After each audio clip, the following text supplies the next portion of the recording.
Everyone, welcome back to my YouTube channel. Guys, आज मैं new topic शुरू करने जा रही हूँ, कैश फ्लो स्टेटमेंट। ये मैनेजमेंट अकाउंटिंग का पार्ट है और कुछ बच्चों की रिक्वेस्ट आ रही थी कैश फ्लो स्टेटमेंट के लिए, तो मैं ये चैप्टर करवा रही हूँ। अब कुछ चैप्टर अभी हमारे कॉस्ट अकाउंटिंग के भी पेंडिंग हैं, तो मैं बीच बीच में वो भी साथ में लेती रहूँगी। नाउ कैश फ्लो स्टेटमेंट देखो होता क्या है। ये एक स्टेटमेंट है, नाम से ही पता लगता है, जिसमें कैश फ्लो डिस्क्राइब किया होता है। मतलब एक ऐसी स्टेटमेंट जो इनफ्लोज के बारे में बताती है और आउटफ्लोज के बारे में। Inflow means source of cash and outflow means uses of cash. पैसा आ कहाँ से रहा है और जा कहाँ पे रहा है।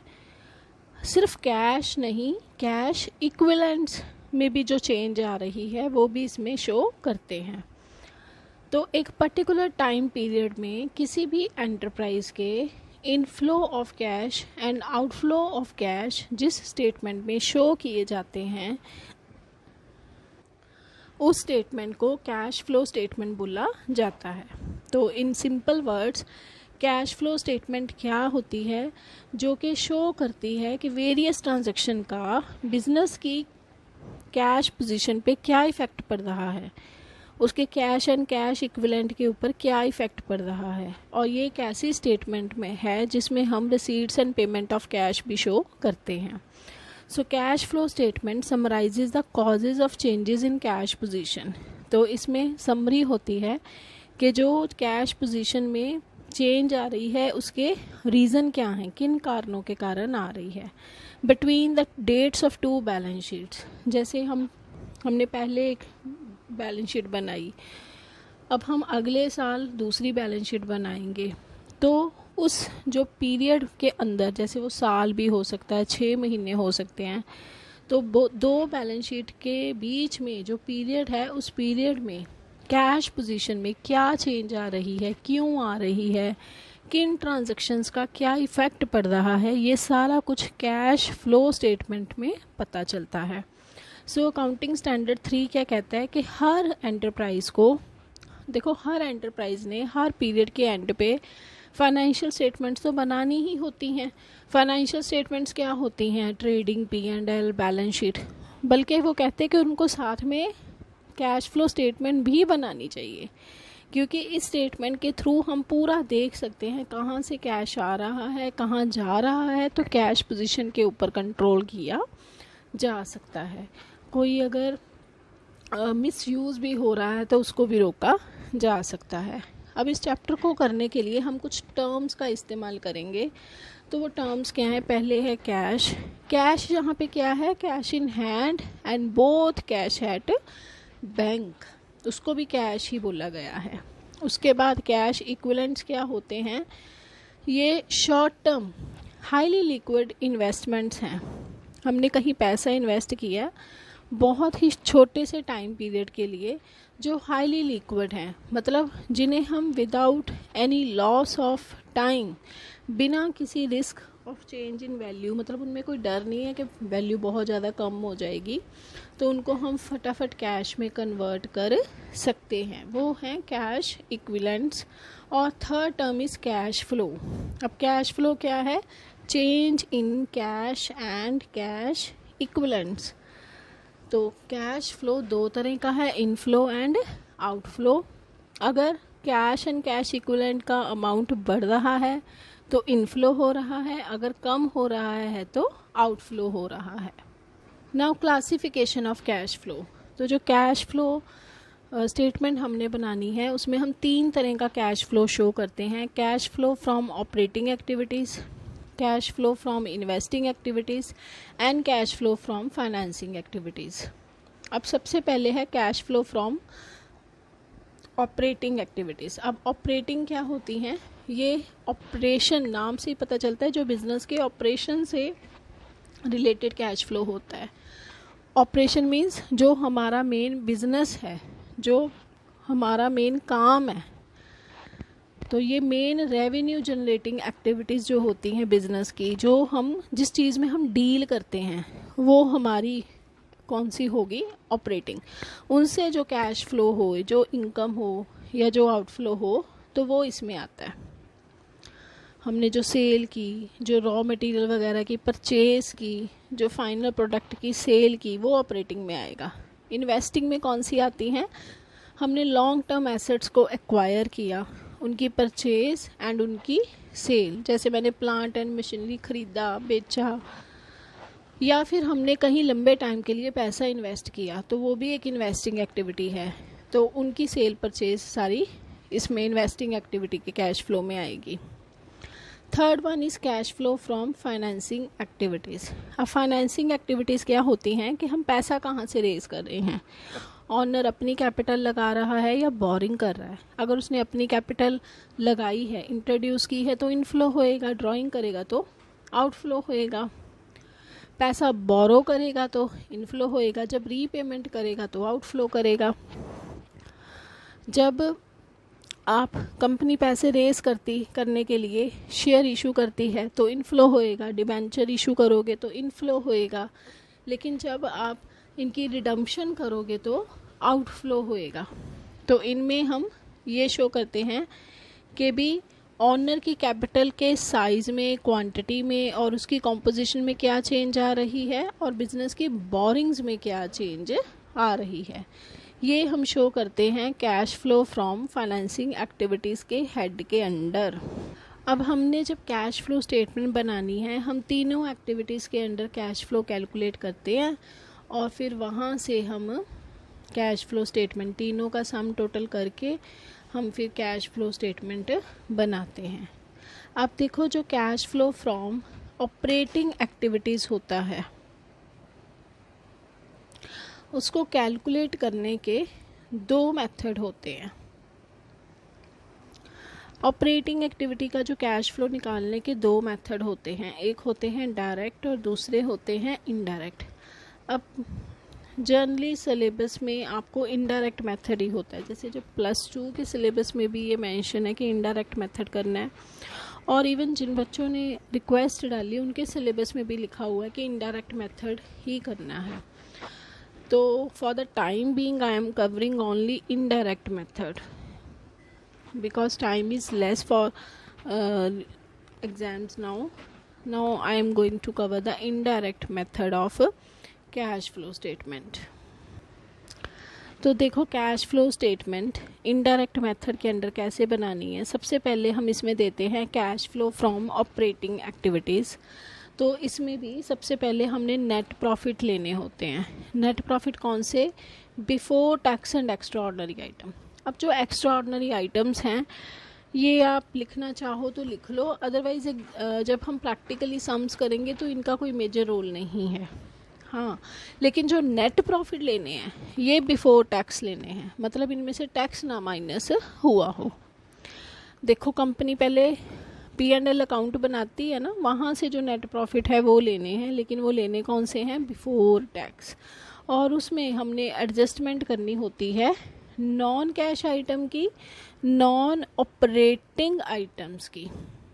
ठीक है, नॉन कैश जैसे कि डेप्रिसिएशन, जैसे कि इंटरेस्ट ऑन डिबेंचर। अब नॉन ऑपरेटिंग में क्या आ गया, जो हमारे रोज़ के ऑपरेशंस के साथ रिलेटेड नहीं है। जैसे डिबेंचर्स को इंटरेस्ट देना हमारी बिजनेस एक्टिविटी नहीं है, हमारी फाइनेंसिंग एक्टिविटी है। हमने डिबेंचर होल्डर से पैसा लिया था, उसके बदले में हम उन्हें ब्याज दे रहे हैं। लोन उठाए थे, बोरिंग की थी पैसे के लिए, उसके ऊपर इंटरेस्ट दे रहे हैं, तो ये हमारी ऑपरेटिंग एक्टिविटी नहीं है।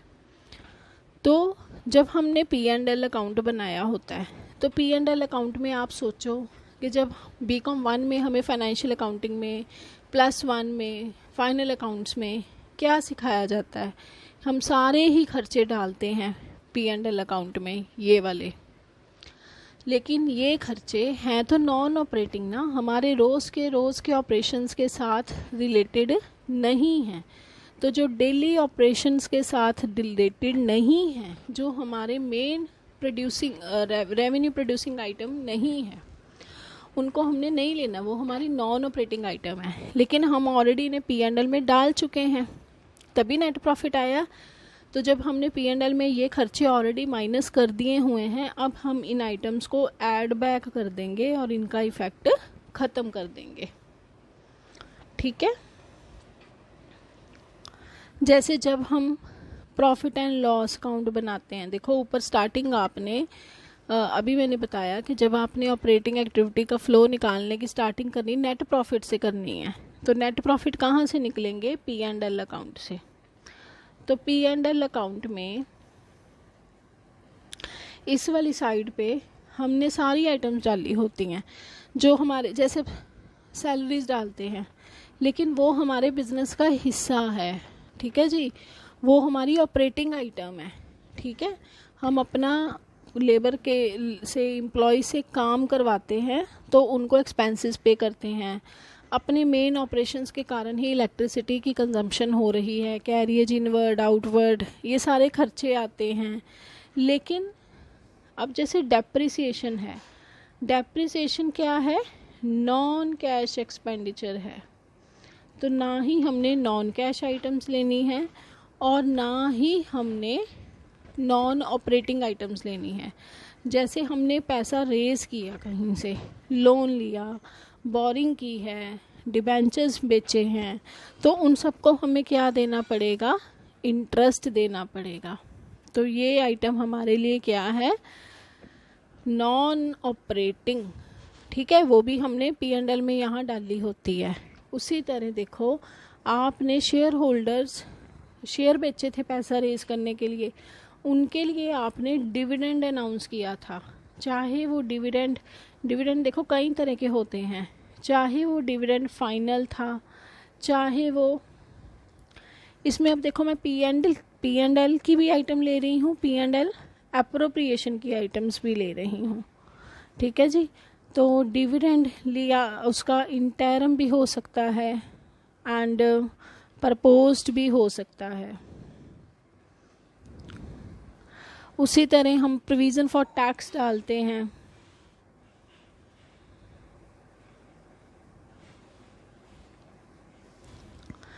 तो ये देखो, ये सारी आइटम्स क्या होती हैं जो हमारे बिजनेस ऑपरेशंस के साथ रिलेटेड नहीं हैं, लेकिन ये ऊपर से हमें पड़ रहे हैं खर्चे।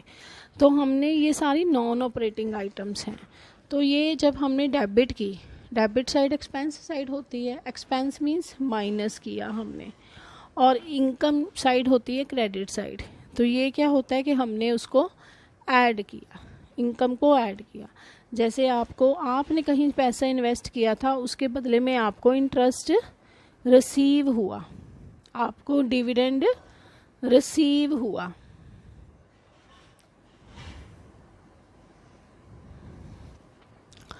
उसी तरह और भी कोई, जैसे रिफंड ऑफ टैक्स मिला, तो ये भी आपको क्या हो गई? इनकम हो गई। तो ये लेकिन चीज़ें ऐसी हैं जो मेरे बिजनेस के मेन ऑपरेशंस के साथ, मेरी प्रोडक्शन के साथ, सेल के साथ रिलेटेड नहीं है। तो हमने अगर ये इनकम डाली हुई है तो इसका मतलब हमने ऐड किया हुआ है, इनको हम माइनस कर देंगे, और ये चीज़ें हमने माइनस की हुई हैं, इनको हम ऐड बैक कर देंगे, तभी हम फिर ऑपरेटिंग एक्टिविटीज़ का कैलकुलेट कर सकते हैं। तो एक बार आप फॉर्मेट देखो। अच्छा, कुछ और ऐसे ही कुछ नॉन रेकरिंग आइटम और भी होती हैं। मेन तो हमने देखो, हमने basically non cash, non operating, non recurring items ये उठानी है, तभी हमारी ऑपरेटिंग एक्टिविटीज़ कैलकुलेट होएंगी। जैसे मेरी कोई फिक्स्ड एसेट थी, उसको मैंने बेचा, उसके ऊपर मुझे हो गया लॉस, तो loss on sale of fixed asset. अब देखो, फिक्स्ड एसेट्स बेचना मेरा कोई काम थोड़ी ना है, ये तो मेरी नॉन रेकरिंग आइटम है, कभी कभार होनी है। हो सकता है कि मुझे उस पर प्रॉफिट हो गया उसको सेल करके। ठीक है, तो अगर तो ये लॉस है तो इसे आप ऐड बैक करोगे, अगर ये प्रॉफिट हुआ होता तो इसे आप माइनस करोगे। ये भी तो हम P&L में डाल ही चुके हैं ना। आप उसके लिए आपको +1 वाला परफॉर्मा माइंड में लेके आना पड़ेगा कि हम क्या क्या चीज़ें इधर डालते थे, क्या क्या नहीं। हाँ, बाकी एक चीज़ है, मैंने आपको ऊपर लिख दिया कि मैंने एप्रोप्रिएशन की आइटम इसमें डाल दी। एक्चुअल में अगर हम P&L अकाउंट देखें तो उसमें डिविडेंड नहीं होता, ये P&L एप्रोप्रिएशन की आइटम है। तो मैं इजी करने के लिए आपको, क्योंकि अल्टीमेट डिविडेंड ने होना ऐड बैक ही, अगर आपने डिविडेंड पे किया है ना, खर्चा किया है, तो आप सामने देखना कि होना इसने ऐड बैक ही है, लेकिन उसकी जगह ये नहीं है। मैंने एक तरह से आपको ईज़िली समझाने के लिए ये काम किया था कि भी डिविडेंड ऐड बैक क्यों होना है, क्योंकि एक तरह का खर्चा है, खर्चे माइनस हो चुके हैं, मैंने ऊपर साइन दिया है ना आपको, माइनस हो चुके हैं, हमने इनको ऐड बैक करना है। बट एक्चुअली P&L अकाउंट में डिविडेंड पेड नहीं होता, ये P&L एप्रोप्रिएशन की आइटम है। तो मैं आपको सम्स वाइज बता दूंगी कैसे करना है, ठीक है जी। चलो, तो ये देखो हमने non cash, non operating, non recurring items लेनी है इसमें, जैसे कि डेप्रिसिएशन, इंटरेस्ट ऑन डिबेंचर, कोई आपने फिक्स्ड एसेट बेची, इन्वेस्टमेंट बेची, उसके ऊपर लॉस हो गया, प्रोविज़न फॉर डाउटफुल डेट, जितने भी आपको क्वेश्चन में प्रोविजंस दी होंगी ना, वो आपने ऑलमोस्ट सारी उठा लेनी है। और provision for discount on debtor, preliminary expense क्या होते हैं, जब बिजनेस शुरू करते हो तो उसकी स्टार्टिंग में जो खर्चे करने पड़ते हैं, तो ये रोज़ रोज़ थोड़ी ना करने पड़ेंगे। नॉन रेकरिंग हो गए, अमोर्टाइजेशन ऑफ एसेट्स जो इंटेंजिबल एसेट्स हैं उनकी अमोर्टाइजेशन होती है, टेंजिबल के ऊपर डेप्रिसिएशन होती है, तो दोनों हैं तो नॉन कैश ही ना, तुम्हारी जेब में से कुछ बाहर तो नहीं गया जब एसेट की वैल्यू रिड्यूस होती है। इतना तो +1 में हमने किया है ना कि these are non cash expenditure. उसके बाद हमने कुछ आइटम्स माइनस करनी है। माइनस कौन सी, जो मैंने अभी आपको सिखाई कि हम इनकम साइड पे डालते हैं, मैंने अभी आपको थ्योरी पार्ट में ये बताया, जैसे इंटरेस्ट इनकम मिली है, डिविडेंड इनकम मिली है, रेंट की इनकम मिली कहीं से, या फिर आपने कोई फिक्स एसेट बेची उसके ऊपर प्रॉफिट हो गया, कोई इन्वेस्टमेंट बेची उसके ऊपर प्रॉफिट हो गया है, तो ये non recurring items, non operating items, इनको हम माइनस करेंगे। तो यहाँ से क्या आ जाएगा हमारे पास, operating profit before working capital changes. इसको क्या बोला जाता है, operating profit before working capital changes. अब इसमें हमने क्या करना है, इन्होंने हर आइटम को बहुत ज़्यादा ऐसे डिटेल से लिखा है, मैं आपको सिंपल सा बता देती हूँ कि इसमें हमने ऐड करना है, आप ये चीज़ देख लो, decrease in current asset and increase in current liability.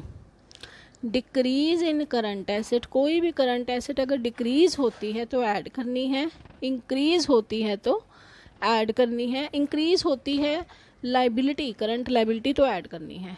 अगर करंट एसेट इंक्रीज होती है तो उसे माइनस करना है, और अगर करंट लाइबिलिटी डिक्रीज होती है तो उसे लेस करना है। बस ये 4 लाइनें आप याद कर लो, decrease in current asset add करनी है, increase in current asset minus करनी है, increase in current liability add करनी है, और decrease in current liability less करना है, ठीक है जी। अब यहाँ से आपके पास आ जाएंगे, तो यहाँ तक करने के बाद हमारे पास अब होंगी ऑपरेटिंग एक्टिविटीज़ का काम अब ख़त्म होएगा। अब जो फिगर आएगी उसको लिखना है कैश जनरेटेड फ्रॉम ऑपरेशंस। इसमें से जो टैक्स पे कर रहे हो उसको माइनस कर दोगे, और एक्स्ट्राऑर्डिनरी आइटम्स का आप छोड़ दो, इसको प्रैक्टिकली कोई ज़रूरत नहीं पड़ती। इसको आप लिखोगे net cash flow from operating activity. अगर पॉजिटिव है तो फ्रॉम लिखोगे, और अगर नेगेटिव में आता है तो used in, net cash flow used in operating activities. अब हमने सेकेंड लेनी है cash flow from investing activities. Investing मैंने आपको पहले ही बताया, हम जो लॉन्ग टर्म एसेट्स में पैसा इन्वेस्ट करते हैं, कोई आपने प्लांट एंड मशीनरी ख़रीदा, लैंड खरीदी, फर्नीचर ख़रीदा, कोई non current means long term investment की, कोई इंटेंजिबल एसेट्स में इन्वेस्ट किया, तो उसकी सेल एंड परचेज यहाँ पे आएगी। कोई भी एसेट अगर बाय करते हो होती तो वो इन्वेस्टिंग ही है ना, इन्वेस्टमेंट ही हुई। परचेज करोगे तो आउटफ्लो है, माइनस में लिखोगे, सेल करोगे तो पैसे आएंगे, उसको प्लस में लिखोगे। फिर जहाँ पैसा इन्वेस्ट करोगे वहाँ से इंटरेस्ट भी मिलेगा, डिविडेंड भी मिलेगा, रेंट भी मिल सकता है। तो जो आपको मिल रहा है वो सारी इनफ्लोज है, उन्हें पॉजिटिव लिखोगे, जहाँ पे कर रहे हो उसे नेगेटिव लिखोगे। तो ये आ जाएगा net cash flow in investing activity. Net cash flow from investing अगर पॉजिटिव आता है तो, और अगर नेगेटिव आता है तो यूज्ड इन इन्वेस्टिंग।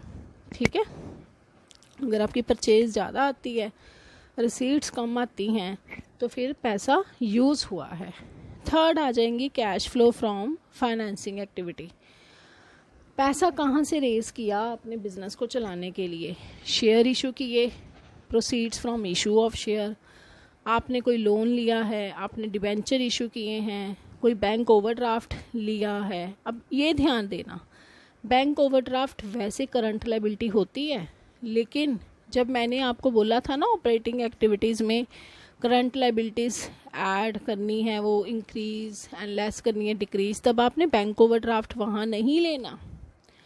ठीक है जी, बैंक ओवरड्राफ्ट नहीं लेना वहाँ पे, आपने उसको यहीं पे लेना है, क्योंकि उनको बैंक ओवरड्राफ्ट से पैसा आया, फाइनेंस आया, तो आपने उसको फाइनेंसिंग में ही लेना है।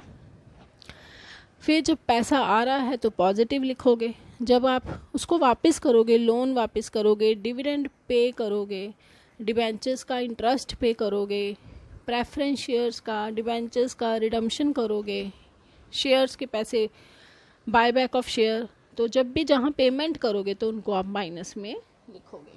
तो ये आपके आ जाएंगे नेट कैश फ्लो फ्रॉम, अगर पॉजिटिव है तो फ्रॉम फाइनेंसिंग, और अगर नेगेटिव आया तो यूज्ड इन फाइनेंसिंग एक्टिविटीज़।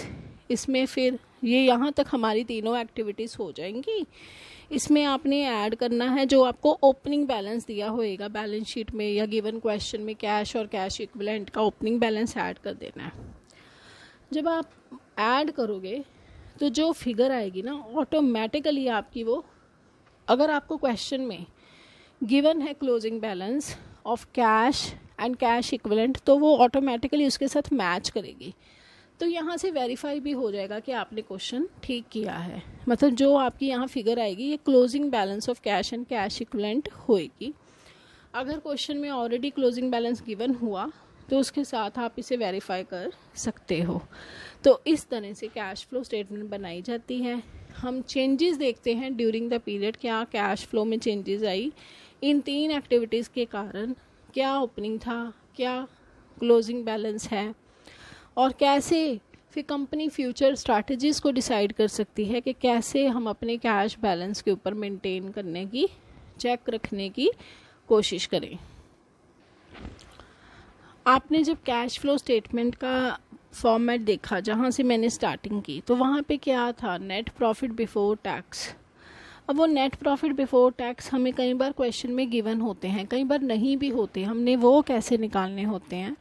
अगर आपको 2 ईयर्स का नेट प्रॉफिट गिवन है, ओपनिंग बैलेंस भी गिवन है, क्लोजिंग भी गिवन है, तो आपने उसका डिफरेंस ले लेना है।